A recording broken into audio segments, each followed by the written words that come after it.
Donc bonjour à toutes et bonjour à tous. Bienvenue à ce talk intitulé Understanding Kubernetes in a Visual Way ou comprendre Kubernetes de manière visuelle. Donc je m'appelle Aurélie Vache, je suis développeur advocate chez OVH Cloud. En fait, je suis spécialisée sur tout ce qui est cloud natif, Kubernetes, l'infrastructure as code et la développeur expérience. Je suis dans la tech depuis 20 ans. Ça y est, je suis vieille du coup. Je suis âgée, j'ai les cheveux blancs. Et en fait, moi, ce que j'aime avant tout, c'est essayer de rendre les choses techniques, essayer que les choses techniques compliquées, de les rendre accessibles à toutes et à tous en fait. Parce que c'est très important. Et donc on va commencer. Kubernetes est devenu le standard de facto dans le monde de l'orchestration de conteneurs. On entend parler tous les jours. Mais comprendre Kubernetes peut être difficile et cela peut prendre du temps.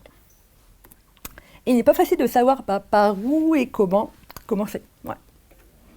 Donc, peut-être qu'une nouvelle façon d'apprendre peut nous aider à comprendre Kubernetes et également le cloud et les autres composants du cloud. Et si je vous disais qu'il y a 5 ans, j'ai inventé une nouvelle façon d'expliquer Kubernetes de manière visuelle par accident. Je vais raconter une petite histoire. En 2020, lors du premier confinement, j'étais allongée dans mon lit un samedi ou un dimanche après-midi.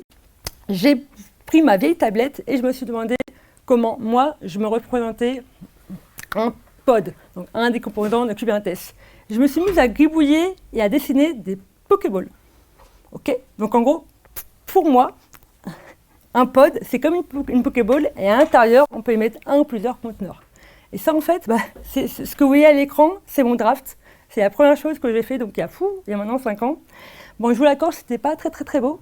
C'était vraiment une première embauche, mais c'était le début d'une grande aventure. Et puis, je l'ai tweeté. Allez, chiche. J'ai fait un petit tweet. J'avais mis, il serait peut-être temps que je concrétise une idée que j'ai.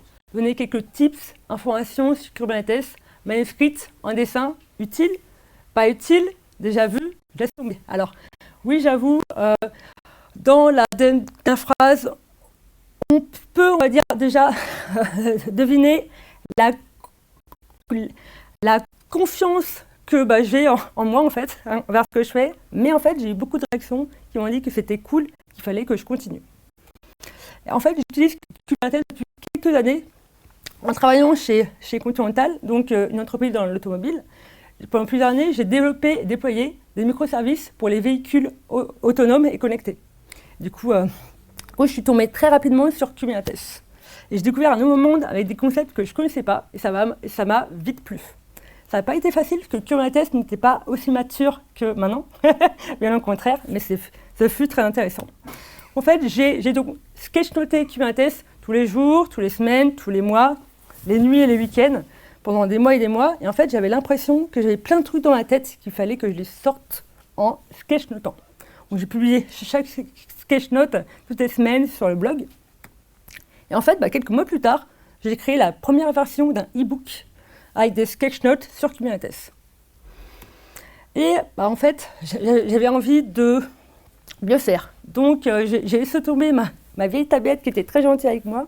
J'ai investi dans une nouvelle tablette et pour avoir une meilleure qualité en fait.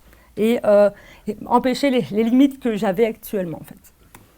Et après avoir complètement tout réécrit, tout redessiné et après avoir ajouté plus de 150 nouvelles pages en fait, et après avoir réécrit et redessiné encore pour adapter aux marges en fait, avec mon chat qu'on voit là, Fushi. Et au final, j'ai réalisé un de mes rêves, donc créer un livre en auto-édition, un livre avec des sketchnotes, des illustrations que vous allez voir après sur Kubernetes. Donc après 2 ans de travail, ça y est, c'était réel. C'était pas un e-book, c'était pas un PDF, c'était un vrai livre qu'on peut tourner les pages. Donc le livre, si tu veux, j'ai 50 minutes, j'ai le temps. En fait, ce livre, il contient quoi? Les concepts de Kubernetes, les pods, les nodes, les volumes, les secrets, les outils et même les changelogs, ce qui a changé dans Kubernetes depuis la version 1.18. Ça commence à venir. Et je suis allée encore plus loin. Allez, on continue toujours dans le côté je veux rendre les choses accessibles. Donc j'ai créé, allez sur YouTube, c'était pas simple à le faire. Donc, j'ai écrit des vidéos, c'est un mix de sketchnotes et avec moi qui parle. Et chaque vidéo, c'est en 2-3 minutes. Un concept de Kubernetes en parlant pendant 2-3 minutes. Et ça a plu, c'est cool. Et je continue de créer de nouvelles sketchnotes selon les nouvelles releases, les nouvelles versions de Kubernetes qui sortent il y en a plusieurs par an. Donc je continue de faire ça. Et je suis de très près certaines fonctionnalités très importantes. Comme ça, je me mets à jour. Je discute même avec les créateurs et les mainteneurs. Et je continue de mettre à jour les livres, les PDF, les versions gratuites en PDF. J'espère que ce travail peut aider. Mais plus important, pourquoi on doit expliquer différemment les choses? Pourquoi c'est important? On est actuellement 8 milliards d'individus sur Terre. On est tous différents. On est tous différents, on n'a pas la même logique, on n'a pas la même façon de penser. Et il y a environ 15% de neuroatypiques dans le monde qui sont diagnostiqués, mais la majorité ne l'est pas, donc il y en a encore plus. Et je ne sais pas si vous l'avez vu, mais la majorité des livres tech se ressemblent tous. Ça, c'est une vraie photo, c'est pas de l'IA. Ça n'a pas été généré avec ChatGPT ou Midjourney. C'est une vraie photo et qui montre une bibliothèque avec les livres tech. Ils se ressemblent tous, ils sont faits de la même manière. Donc, on a besoin de différentes manières pour apprendre des choses qui sont complexes. OK? Allez, maintenant, on va essayer de comprendre Kubernetes de manière visuelle. Ça vous dit? Enfin, allez Aurélie. Allez, on va le faire. Commençons par le commencement. Kubernetes, c'est quoi? Kubernetes, c'est un orchestrateur de conteneurs open source. Bon, j'avoue, ça nous avance pas du tout. Imaginez Kubernetes comme un chef d'orchestre. De manière déclarative, on va demander à l'orchestrateur ce qu'on le souhaite et ce dernier va tout faire pour que cet état, cette demande, cette request, soit tout le temps respectée. Donc il va gérer de son côté les ressources, les machines, la communication avec les conteneurs, de l'extérieur vers l'intérieur, etc. Pour cela, on va écrire des manifestes YAML. Ce sont les partitions que notre orchestrateur va suivre. Kubernetes, techniquement, ça repose sur plusieurs composants. Dans le control plane, ce que vous voyez à gauche, vous pouvez trouver plusieurs composants internes, tels que la base de données distribuée etcd, le scheduler, le controller manager et l'API serveur qui permet d'exposer l'API d'un cluster Kubernetes. À savoir que quand on utilise un cluster Kubernetes qui est managé chez un cloud provider, c'est pas nous qui devons déployer le cluster, qui devons le mettre à jour en fait. Ça c'est géré. Donc la partie la moins fun, elle est gérée par le provider. Ils savent ce qu'ils font, c'est le plus important. Donc du coup, ce qui est cool, c'est qu'on va juste avoir à déployer nos applications. Ça c'est chouette. Dans le data plane, quant à lui, il va être composé de composants tels que kubelet et kubeproxy qui vont tourner sur chaque node. Le node, on va l'expliquer. Et on va pouvoir interagir avec l'API serveur d'un cluster Kubernetes via kubectl, un outil en ligne de commande. Disclaimer, j'ai dit kubectl, mais il y a plusieurs façons de prononcer cette CLI, cet outil en ligne de commande. J'ai entendu déjà kubecontrol, kubectl, kubectl, kubectl, on s'en fout en fait. Le plus important, ce n'est pas la prononciation d'un outil, mais c'est de l'utiliser, tout simplement. OK, donc on va maintenant voir plusieurs concepts de Kubernetes. On va les voir de manière visuelle, pour essayer de mieux comprendre Kubernetes et ses composants. Un node.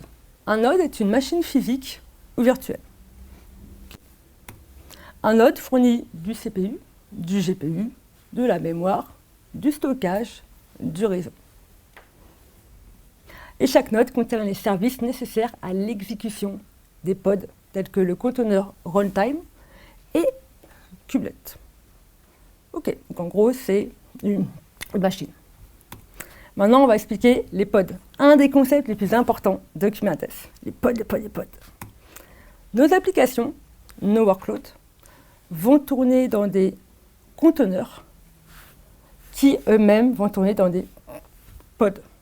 Donc, Kubernetes, c'est langage agnostique. Ça signifie que vous allez pouvoir développer vos applications dans les langages que vous avez.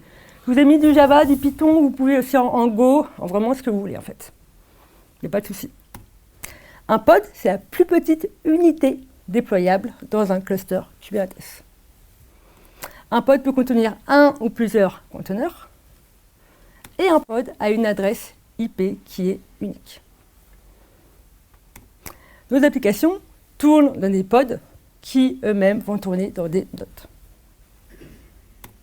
Ok, donc en fait, alors que se passe-t-il quand on demande à Kubernetes de me créer un pod? Le composant scheduler, il va chercher sur quelle node, sur quelle machine il va pouvoir placer le pod, selon les exigences CPU, GPU, mémoire. Le scheduler, il peut le faire, mais pour l'aider, il est utile de définir les requests mémoire et CPU dans les conteneurs des pods. Grâce à cela, les pods vont être placés dans le bon node. C'est important de aider Kubernetes aussi. Il fait des choses, mais c'est bien d'aider. Et une fois placé par le scheduler, le pod il est en statut pending. Ensuite, Kubelet va tenter de pooler, de récupérer l'image depuis un registre d'image. Une fois que l'image elle est récupérée, Kubelet va créer le ou les conteneurs, il va les démarrer. Et pour finir, le pod il va être en statut running. Il est content, là, vous avez vu. Et votre application est démarrée, elle est en cours d'exécution. Elle est bien. Je ne peux pas présenter Kubernetes sans donner quelques conseils, en fait, et afficher des lignes de commande. Alors ça va, vous allez voir que deux, trois commandes, mais là, c'est un exemple, en fait, de commande qui peut être très utile. Je veux récupérer, kubectl-get, je veux récupérer un pod qui s'appelle ce petit nom, la rallonge là. Et en fait, grâce à JSON Pass, je vais pouvoir lui dire, tu m'affiches les images de tous les conteneurs de ce pod. Ça peut être une commande pratique en fait à taper, à exécuter. Et si vous voulez supprimer un pod immédiatement, lui dire je ne veux pas attendre, etc., on peut le faire avec deux flags, deux paramètres, force et grace période à 0. Ça peut être pratique aussi. Allez Kubernetes, tu me le supprimes, je ne veux pas attendre. Ok, maintenant on va voir les déploiements. Encore un concept. Les déploiements sont responsables des pods qu'ils gèrent. Donc s'il arrive qu'un pod ne soit plus en bonne santé, je suis là. Ce dernier créera un nouveau pod et terminera l'ancien. Bye bye, au revoir. Un déploiement crée un réplica set qui va créer un ou plusieurs pods selon le nombre de réplicas que l'on définit. Et en scalant un déploiement, on peut facilement changer son nombre de réplicas. Donc là, avec la commande kubectl scale deploy mydeploy, je lui demande, tu vas me changer le nombre de réplicas à 5. On était à 3 et là on va voir ce qui va se passer. Donc, ça va créer un pod et un autre nouveau pod. Donc à la fin de l'exécution de la commande, le nouveau nombre de réplicas sera égal à 5. Maintenant, Kubernetes il va s'assurer qu'à chaque instant, il faudra avoir 5 pods en fait. Et bien sûr, vous pouvez réduire ce nombre de réplicas à tout moment également. Ok, maintenant on va expliquer les services. Un autre composant. Nos applications tournent sur des pods et ces derniers sont éphémères et sont mortels. Donc les services vont me permettre d'accéder à nos applications via une adresse IP qui est unique. C'est très pratique. On va pouvoir assigner à un groupe de pods un nom DNS unique. Donc ainsi, on va pouvoir accéder à notre application MyAwesomeApp via l'adresse myawesomeapp.mynamespace, on va en parler, .svc.cluster.local. Donc quand on tapera ça, ça va rediriger vers un service qui va rediriger le trafic vers un pod qui héberge notre application. Le groupe de pods ciblé par un service est généralement déterminé par un sélecteur. C'est ce que j'ai mis là. Il existe plusieurs types de services. On va les voir. Le cluster IP est le type de service par défaut. Il permet d'exposer un service à travers une adresse IP interne au cluster. Donc attention, ce type de service sera accessible uniquement à l'intérieur du cluster. Le node port sera quant à lui accessible à l'extérieur du cluster, mais via l'IP du node sur lequel il tourne en fait. Et le service load balancer assignera une adresse IP fixe et créera un load balancer externe au cluster. C'est très utile, c'est très utilisé. Cette solution, par contre, elle fonctionne uniquement avec un cloud provider. Donc, je vous ai mis un exemple. On a notre application qui tourne dans un pod, exposée via un service. On a créé, en demandant de déploiement, créé un load balancer externe et la création également d'une adresse IP qui est externe. Comme ça, quand moi je vais faire un curl, je vais taper sur mon navigateur cette IP, ça va me afficher la page qui est servie par mon application. Donc ça, c'est un schéma qui est très utile en fait. Et un autre service, le service external name, qui est bien connu, qui permet de fournir un alias interne au cluster qui redirige vers une adresse DNS externe. Donc, par exemple, là, on le voit, si je tape cette petite adresse, ça va rediriger vers un service qui va rediriger vers une adresse externe, par exemple, le site de la conférence de FS Paris. Ok, c'est bon, je vous ai déjà perdu ou ça va? Alors, par contre, les questions à la fin, si tu veux, essaie de les noter, et comme ça, et ça marche, je t'oublie pas. Les namespaces. Un namespace, c'est une forme d'isolation. Ça vous permet d'isoler vos applications par projet, par équipe ou par famille de composants. Les noms de ressources doivent être uniques dans un namespace, mais pas dans d'autres namespaces. Ainsi, on peut pouvoir nommer un service MySVC. Donc, je peux le nommer et je peux le déployer dans plusieurs namespaces. Là, le même nom, il est dans plusieurs namespaces, mais je ne vais pas pouvoir avoir le même nom des ressources dans un seul namespace. Ce n'est pas possible. Et si on supprime un namespace, toutes les ressources, tous les objets qui sont à l'intérieur vont être supprimés. C'est un comportement normal, mais c'est important de le savoir. Et toutes les ressources de Kubernetes ne sont pas dans un namespace. C'est le cas des nodes, des volumes persistants, etc. Ok, maintenant on va s'attaquer au job. Qu'est-ce que c'est que ça encore? Un job est un processus qui prend un certain temps à s'exécuter. On peut par exemple créer un job pour du batch, des backups, la migration de bases de données, du nettoyage, du clean-up, etc. Ça va être dans un job. Un job va créer un ou plusieurs pods, ils sont là, et il va garantir qu'un nombre spécifique de pods se termine avec succès. Un job peut être exécuté une fois, il peut être séquentiel ou bien ça peut lancer plusieurs pods en parallèle. Ok, donc du coup, si je comprends bien, si le pod il échoue, là il est pas bien le pod, donc s'il échoue, ça va créer un autre pod jusqu'à ce que le nombre spécifié de pods soit complété avec succès. Par défaut, le nombre de ce qu'on appelle le nombre de complétions sera à 1. Donc si on modifie ce nombre à 3 par exemple, le job controller fera apparaître des pods jusqu'à ce que le nombre de complétions sera réussi avec succès. Il sera atteint en fait. Et les jobs, ils peuvent être indexés. Donc ça signifie que vous pouvez configurer un job qui exécutera plusieurs pods qui vont traiter un bloc de données différent. Et lorsque les pods sont lancés par un job, par exemple, si le pod responsable du traitement d'une certaine partie en fait, d'une certaine partie de la donnée, il échoue, il va essayer de faire un retry, il va recréer un autre pod jusqu'à ce que ça soit en succès. Ça, c'est le job controller qui s'en occupe. Ok. Maintenant, on va parler de cron job. Cron job, il y a peut-être une relation entre les deux. Les cron jobs permettent de lancer des tâches planifiées de manière périodique. Un cron job lance un job qui va lancer, je vous le donne en mille, un ou plusieurs pods. C'est bon, on y vient, on rabâche.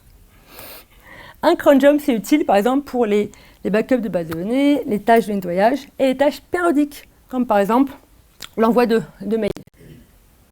Ça rigole, j'espère que ça rigole pas en mal. Les basés sur le format cron.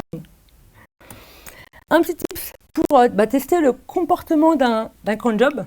On peut créer un job à partir d'un cron job avec cette commande. Alors en fait, c'est utile de mon côté, dans mon expérience antérieure. Cette commande, j'ai tapé plusieurs fois parce que ça évite d'attendre que le cron job il s'exécute le deuxième mardi des années bissextiles en fait. On va tester notre application en la lançant avec les commandes. Et on peut également modifier la planification d'un cron job. Donc je change son schedule, comme ça je dis, tu vas me l'exécuter toutes les 5 minutes. Ça peut être pratique pour un test et après on revient à la planification qui était demandée. Ok. Maintenant, on va s'attaquer au config map. Qu'est-ce que c'est que ce truc encore, dis donc?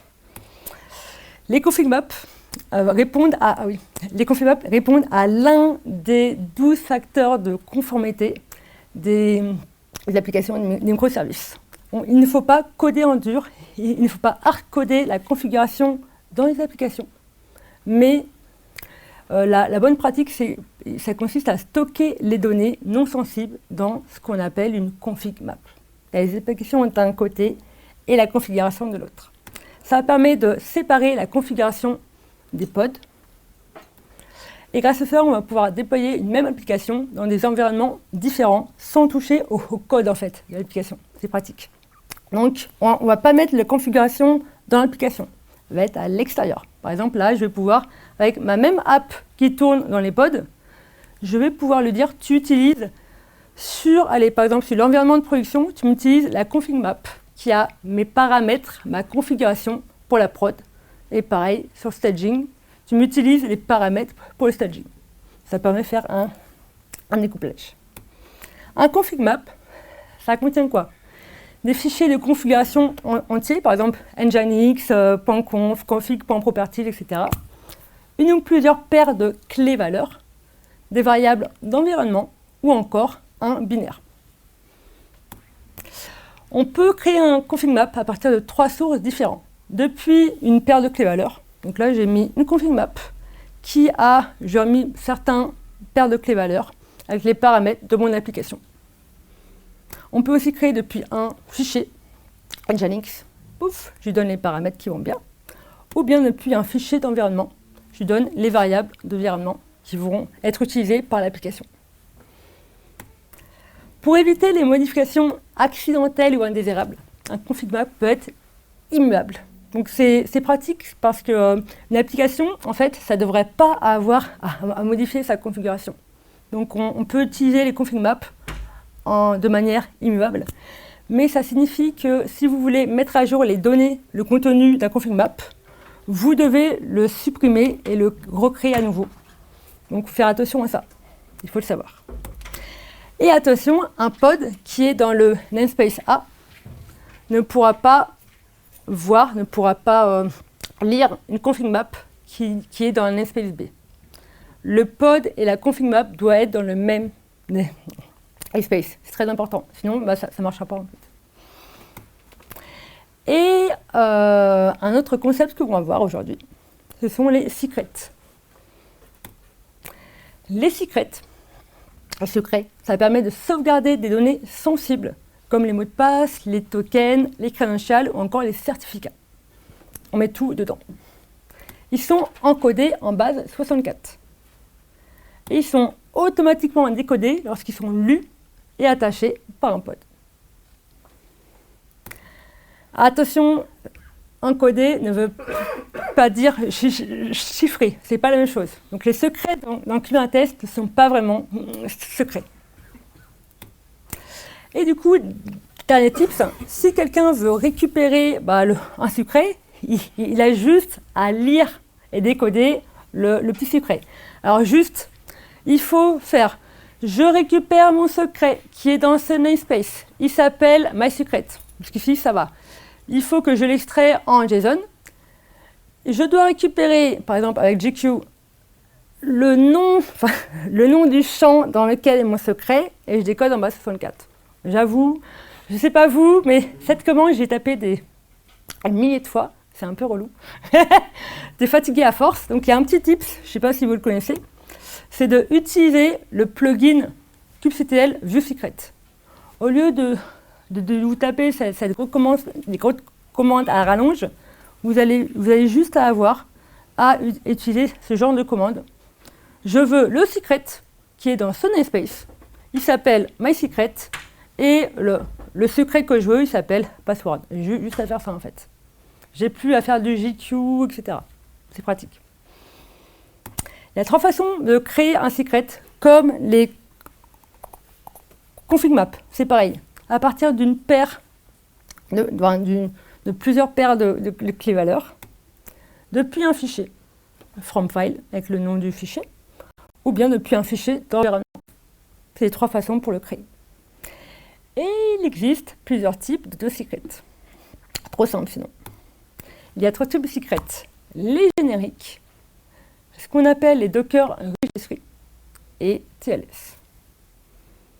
Générique, c'est quoi en fait? C'est un secret qui va être créé à partir d'un fichier ou d'une valeur littérale.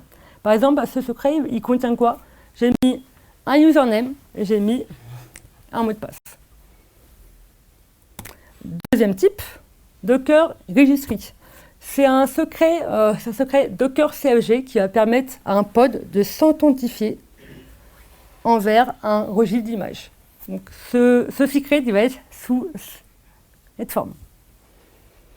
Et le dernier, on y arrive, TLS, il est pour les certificats TLS et mutuel TLS. Donc ce type de secret, il va avoir quoi? Il va contenir une clé et un certificat. Alors bien entendu, oui, j'ai mis les 3 petits points parce que sinon ça dépasserait de l'écran. Mais en fait, c'est ça. Et comme les config maps, le pod et le secret doivent se trouver dans le même namespace. Sinon, ça ne marche pas et ils n'arrivent pas à communiquer ensemble. Ok. Ce qui est cool, alors là, je vous ai fait un résumé de manière visuelle, mais en fait, il y a plein de concepts qui existent en Kubernetes. J'ai pris les concepts les plus utilisés, les plus connus, ceux qu'on utilise le plus dans le monde de l'entreprise, même en open source et autres. C'est cool, c'est que ce qu'on a vu, ça marche sur VH. Et en fait, on a un Kubernetes managé, donc vous n'avez pas à vous occuper de créer le cluster à la main, parce que c'est pas simple, de le mettre à jour les pages de sécurité. Vous avez juste à déployer vos applications dans les clusters et c'est tout. Focus sur le plus important. On a aussi, vous pouvez packager vos applications dans des images Docker, des images de conteneurs, et les pousser vers des registres privés. Et on a aussi, si vous voulez gérer plein de clusters Kubernetes, que ce soit MKS chez OVH ou bien chez Amazon, chez Google, chez Azure, avec Rancher, ça va permettre d'avoir une vision de tous les clusters et ça va permettre de les gérer. Et comme j'aime l'infrastructure as code, vous pouvez déployer vos clusters avec du Terraform, du Pulumi. Alors, Pulumi, je ne sais pas qui connaît. Déjà, qui connaît Terraform? Pulumi, il y en a moins. Amazon, je sais que tu connais. Ouais. En fait, Pulumi, vous pouvez faire de l'infra as code, donc déployer vos infrastructures, mais avec votre langage de programmation. Tous non, mais pas mal. Là, vous allez pouvoir le faire avec du Go, du JavaScript, du TypeScript, du Java, du Python et même du C#. Donc, ça évite d'apprendre le langage de Terraform, le HCL. Vous allez pouvoir faire vos infras. Donc, c'est une petite aparté, mais tous les autres cloud providers ont aussi un provider Pulumi et vous pouvez même utiliser Pulumi pour créer vos conteneurs Docker, etc. Ça peut être pratique. Et on a sorti très récemment en bêta la CLI, l'outil à une commande d'OVH. Donc pareil, pour créer un cluster, c'est une ligne et c'est rapide. Hop, ça c'est fait. Donc il existe plein d'autres concepts, mais j'ai voulu vraiment prendre ceux qui sont les plus importants et les plus utilisés de manière visuelle. Donc pour conclure, en écoutant ma créativité et mon imagination pendant une période de ma vie qui n'était pas super simple, le confinement, j'ai pu créer une nouvelle façon d'expliquer des concepts techniques compliqués et montrer que c'était possible. On pouvait le faire en fait. Et j'ai réalisé que ma façon d'expliquer différente, elle pouvait aider d'autres personnes de culture, d'âge, de pays, de continents différents. Alors ces photos sont vraies et je les adore. La photo de Rémi et ses enfants. Mais du coup, voilà, ça a permis que ce soit des personnes qui vivent au Pérou, en Europe, en Amérique, etc., en Inde, ça a permis d'aider, je suis très contente. Et mon objectif avec ce talk aussi, c'était de vous permettre d'essayer de comprendre mieux Kubernetes de manière visuelle, mais aussi c'était de vous encourager à écouter votre propre créativité, votre propre imagination en fait. On l'a tous, mais c'est pas simple d'oser. Donc vraiment, ce talk aussi, c'était vous permettre de dire, vous pouvez le faire. Si vous voulez le faire, vous pouvez le faire. Je l'ai fait, donc tout le monde sur la planète peut le faire. Et le petit truc, j'ai pensé hier soir à l'hôtel. Pour la petite anecdote, dans 4 jours, ça fera 10 ans que j'ai fait ma première présentation technique dans un meet-up à Toulouse. Pour ça que le t-shirt, il est très bien, 10 ans de Cloud Native, 10 ans. Et en fait, 10 ans que j'ai osé parler devant des gens. Là, ça s'est un peu entendu, mais à la base, je bégaye. Donc, à la base, je suis une personne qui ne savait pas prononcer son prénom. Aurélie, là, ça va, Jake, je l'ai fait. La petite anecdote. Et du coup, ça fait 10 ans que j'ai osé parler. Et franchement, si vous voulez le faire, faites-le. Partagez dans les articles de blog. Partagez dans un projet open source, contribuez. Allez dans une conférence, même en tant qu'attendee, déjà, c'est une opportunité. Vous créez vos propres opportunités. Si vous voulez créer des choses qui sortent de l'ordinaire, comme dessiner des Pokéballs pour expliquer Kubernetes, il fallait le faire, et vous pouvez le faire. C'était vraiment mon message. Et merci. Merci beaucoup.